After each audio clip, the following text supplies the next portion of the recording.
Hi, I'm Steve Coffin with DME Brewing Solutions. I'm here at Upstreet Brewing today. We're going to talk about our steam utility connections. This is what your DME steam utility diagram is going to look like. It's going to show all of the connections required to the DME supplied equipment. So if we look here, we can see we have a 15-barrel steam kettle. The loads for the steam kettle are listed below. The peak steam load is the maximum amount of steam you're going to require during the peak usage. So that's 335 MBH. So that's MBH is thousands of BTUs per hour.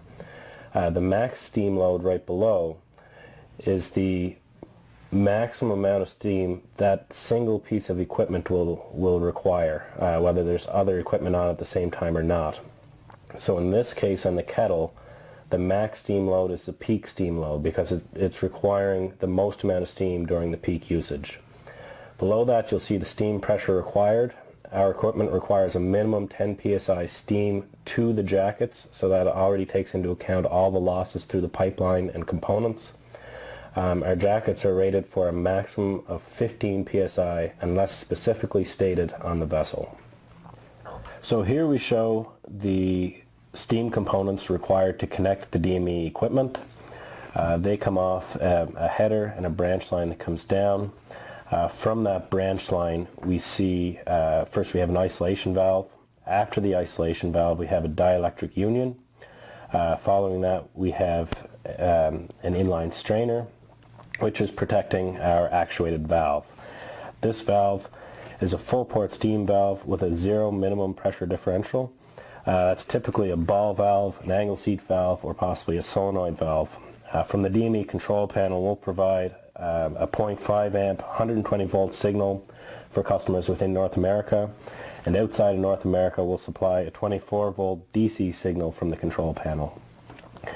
After that valve, it's very important that we have a pressure gauge. That gauge helps to show how much steam we're getting to the jacket and aids in any troubleshooting that's required. If that solenoid valve or this actuated valve fails for any reason, it'll show right up because the pressure gauge will be indicating that there's no steam getting to the jacket. And we recommend a flexible link before we enter the jacket, just with the steam lines heating up and cooling down to eliminate any thermal stresses on the coupling. So we enter the jacket on the top.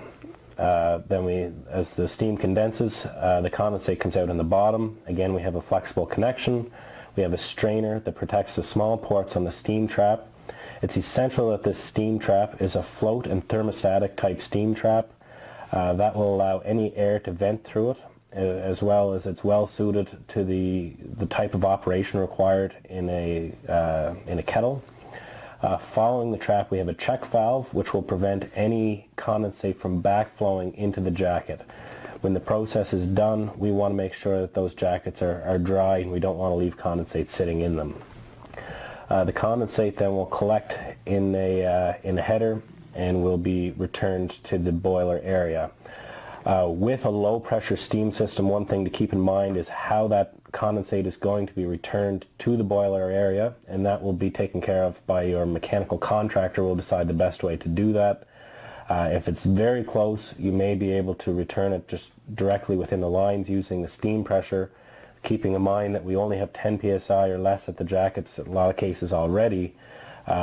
It's also maybe helpful to have a condensate return pump right in the brew house area. So it's important to note that all of these components that are shown are what DME recommends for connecting its equipment, but DME does not size the components or select the components as well as the headers and the piping. That's based on the site conditions and your local codes, and will be done by your mechanical contractor. So this is the typical steam connections for a brew kettle. So you can see coming in we have our flexible connection, so that'll eliminate any stresses on our couplings going into the kettle. So the kettle is equipped with jackets, and there's two jackets on the side, an upper one and a lower one, and a single cone jacket. So we can see where the steam inlet comes into the top of the jacket. Steam inlet is always on the top. It wraps around the tank, and the outlet, the condensate out, comes out on the bottom. You can see right across from the steam inlet we've got another small port. It's a 1/2 inch NPT port, and there we have our vacuum breaker and our air vent on the jacket. The same thing is then repeated on the lower jacket. You can see our inlet, you can see our vent, air vent here and our vacuum breaker here, as well as our condensate out on the bottom. This port right here that's close to condensate out, low on the side of the kettle, is actually a thermal well. So that's where the thermal well connection will be. And there's similar connections on the bottom of the vessel. So that's how the steam piping should be connected to a kettle. Thanks for watching. If you have any additional questions, feel free to contact your DME project manager.